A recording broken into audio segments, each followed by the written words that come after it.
एक सवाल आया है, HDFC बैंक को लेकर फ्रेश एंट्री करने की इच्छा रख रहे हैं। अच्छा सर, ऑलरेडी ये स्टॉक बहुत समय तक एक जगह खड़ा रहा, तब किसी ने पूछा नहीं। अब जब एकदम से चला तब सबको लेने का मन कर रहा है, क्या किया जाए? सर आपकी ना मैं एक रील देख रहा था जिसमें आपने ना CAGR रिटर्न की बात करी थी and I think HDFC bank was part of the list. तब से मेरे दिमाग में घूम रहा था और मैं इसको बार बार रिविजिट कर रहा था कि ये चला नहीं है, चला नहीं है, ये ब्रेकआउट देगा तो क्या कमाल करेगा। नहीं तो सर एक इसने एक ब्रेकआउट। इंटरेस्टिंग नंबर आपको देता हूं रचित सर। ये जी। अपनी हिस्ट्री में 5 बार अलग अलग सालों में जीरो रिटर्न दे चुका है, फिर भी बैंक का सेकंड बेस्ट परफॉर्मिंग बैंक है in the history. First is Kotak Mahindra bank, 24% का CAGR है। सेकंड इज HDFC बैंक, 21% का CAGR है 1993 से लेके आज तक, IPO से लेके अब तक। इस तरह का रिटर्न इसने दिया है जबकि ये शेयर चलता नहीं था तब। और ये इकलौता ऐसा बैंक है in the history of India, इकलौता ऐसा कंपनी है इन निफ्टी 50 जिसके पिछले 12 साल के प्रॉफिट में आपको कोई डिक्लाइन नहीं दिखेगा। यानी कि 2012 में अगर 1000 रुपया प्रॉफिट था, 2013 में वो 1100 हुआ, 2014 में 1200 हुआ, फिर वो 1300 हुआ और लगातार बढ़ता हुआ ही प्रॉफिट है, वो घटा नहीं। भले कोविड आ गया हो, भले नोटबंदी आई हो, ऐसी कोई कंपनी इंडिया में नहीं है जो इस तरह की कंपनी बनी हो, और उसके बावजूद लोग इसको वैल्यू नहीं दे रहे थे। और अब ये जब चलना शुरू हुआ सबको पसंद आ गया। अब क्या करें? नहीं बिल्कुल देखिए, और एक और चीज है सर, अगर आप प्राइवेट सेक्टर बैंक में भी देखें, they have one of the finest asset quality. मतलब HDFC बैंक का आप जब लोन कोलेट्रल का एसेट क्वालिटी देखेंगे, मैं आपको बताता हूं कि they have one of the finest in the industry. और आपको इनके लोन बुक और इनके एसेट क्वालिटी में बिल्कुल भी सवाल करने की कोई बात ही नहीं है। अब अगर आपको लेना है तो मैं आपको दो ऑप्शन दूंगा, या तो आप यहीं पे थोड़ा थोड़ा करके बाइंग करना चालू कर दें। जैसे कि अभी आपने लिया तो यहाँ पे 20-25% लिया, और 20-25% लेने के बाद फिर ये आता है मान लीजिए 1870 रुपए, 1860 रुपए, वहां पे थोड़ा सा और ले लिया।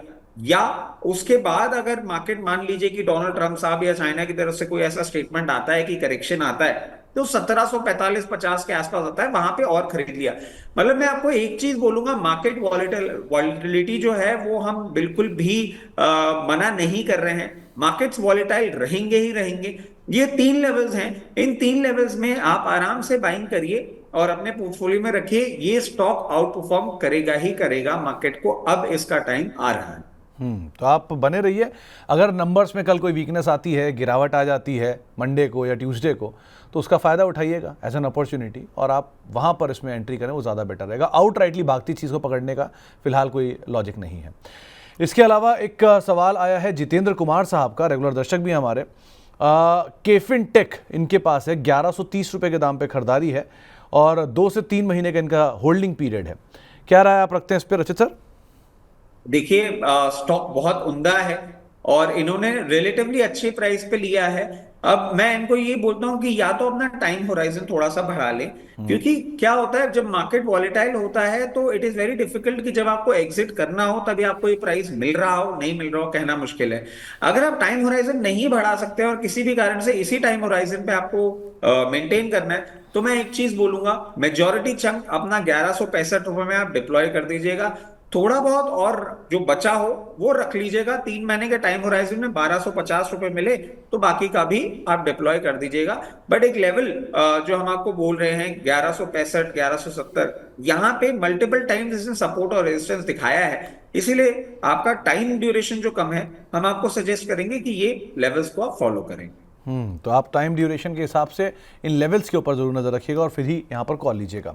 मोहित जी का सवाल है जियो फाइनेंस के ऊपर, 2000 शेयर है 255 रुपए के दाम पर, 1 साल का इनका नजरिया और 5 साल के लिए होल्ड कर सकते हैं। टारगेट 1 साल के लिए और ये होल्ड 5 साल कर सकते हैं। सो बड़ा ही कॉम्प्लेक्स तरह का सवाल है रचित सर। 1 साल का इनको नजरिया चाहिए और शेयर ये 5 साल होल्ड कर सकते हैं, और नंबर भी कल आए जियो फाइनेंस के, पहला डिविडेंड भी आया, मेडन डिविडेंड। आप क्या राय रखते हो इस पर? सर देखिए, इनका सवाल ना सुन के मुझे NISM के MCQs की याद आ गई, जिसमें ना बहुत क्लोजली आपको रीड करना पड़ता था, इज और नॉट करके पूरा सवाल का जो जवाब था वो उल्टा हो जाता था। तो देखिए जियो फाइनेंस, अगर आपको 1 साल का टारगेट चाहिए तो it's a very hypothetical thing, मतलब nobody knows where eventually it will go. But जिस तरीके का ये परफॉर्मेंस दिखा रहा है और जिस तरीके से इसका फ्यूचर है, अगर मैं बहुत ज्यादा अपना कंफर्ट जोन में बैठ के भी आपसे बात करूं तो बहुत कंफर्टेबली 298 से 300 रुपीज का लेवल ये आपको दिखा सकता है। ये मैंने अपने कंफर्ट जोन में रहते हुए बोला है। अगर उस लेवल को ब्रीच करता है तो इसी साल मार्केट सपोर्ट करते हुए ये 370 रुपए तक का भी लेवल दिखाने का दमखम रखता है।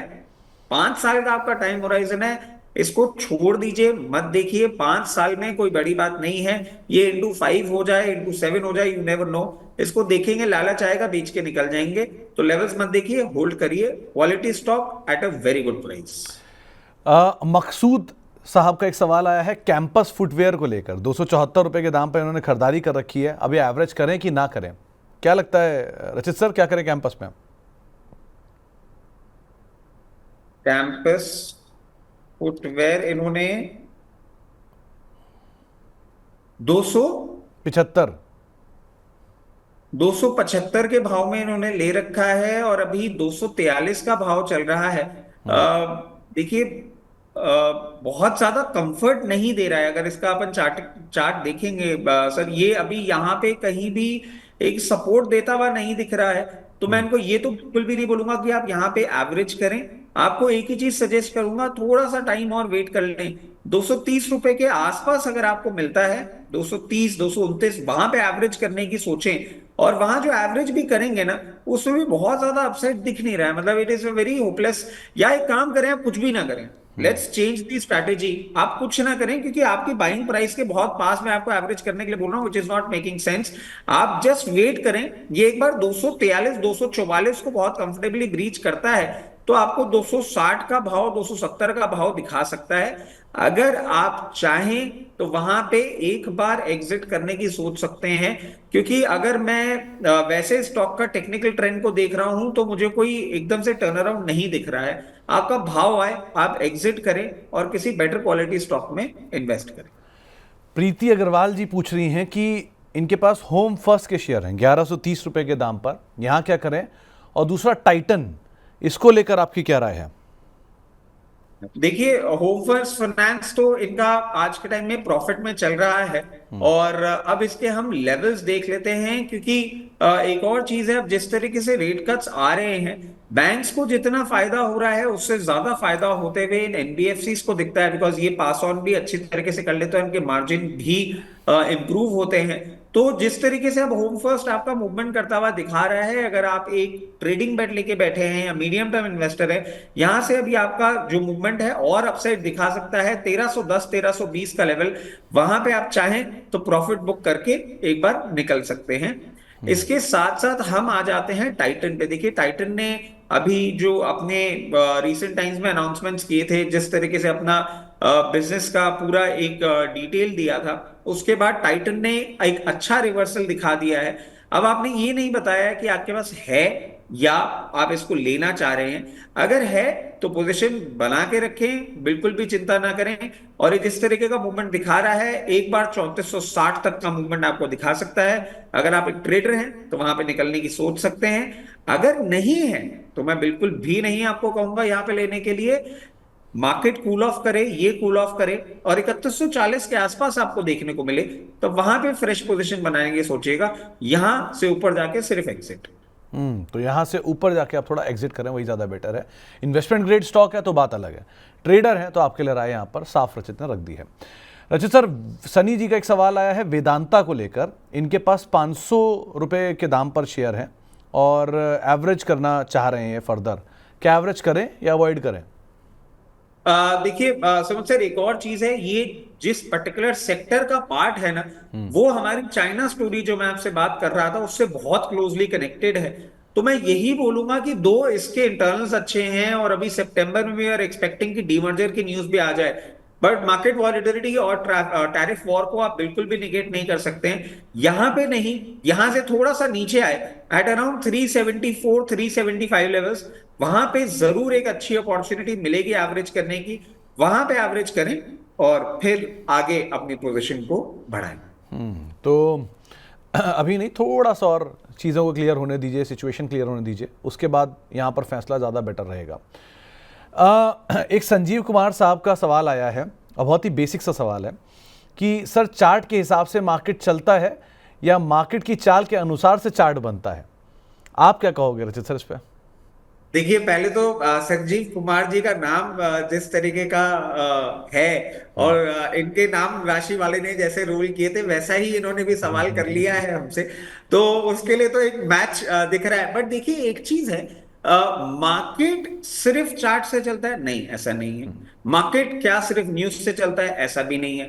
मार्केट एक कॉम्बिनेशन है जिसमें फंडामेंटल्स काम में आते हैं। जैसे कि अगर आप सुमित सर को फॉलो करते हैं, यूजुअली आप इनकी तरफ से फंडामेंटल रिसर्च ही देखते हैं। मतलब ही comes out in open and tell you क्या डिविडेंड है, क्या सीएजीआर रिटर्न है, कंपनी कहां काम कर रही है। These are part of the fundamental research.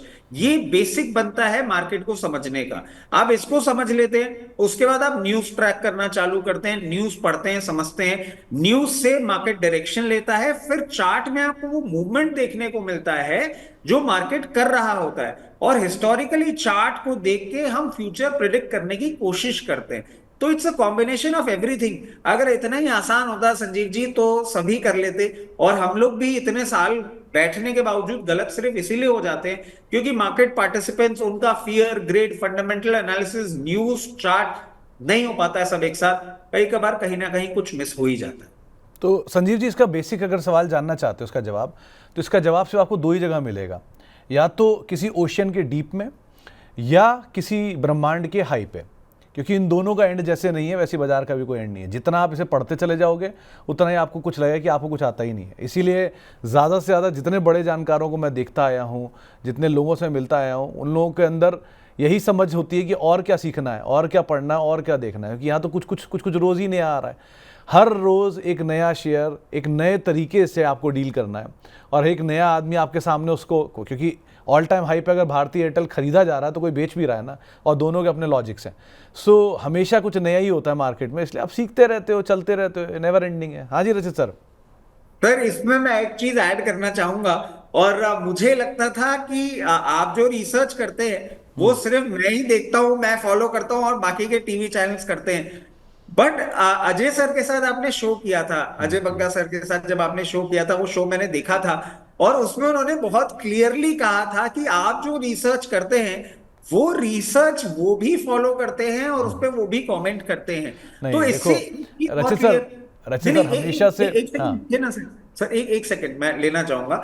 इसके पीछे का कारण सिर्फ इतना सा है कि एक आदमी के लिए 24 घंटे में बैठ के इतना डेटा वर्कआउट करना पॉसिबल नहीं होता है। इसीलिए दे चूज कि हम इनसे भी डेटा कंज्यूम करेंगे, इनसे भी डेटा कंज्यूम करेंगे, और फिर अपना व्यू बना लेंगे।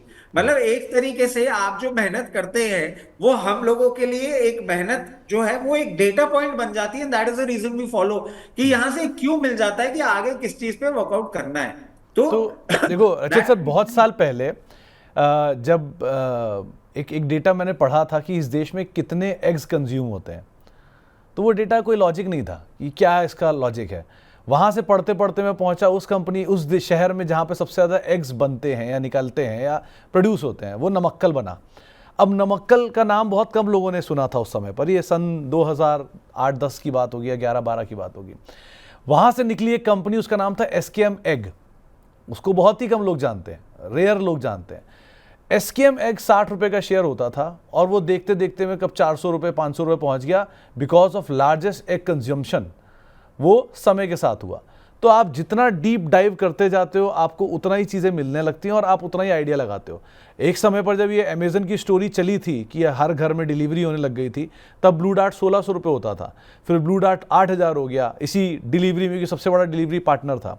एक बड़ा इंटरेस्टिंग वाक्य ये भी है कि blue dart is the only company जो पूरे दुनिया में जो फॉर्मूला 1 की गाड़ियाँ हैं उनको कुरियर करती है, और कोई कंपनी नहीं करती। फॉर्मूला 1 कहीं भी जाएगा वो ब्लू डार्ट ही करेगा।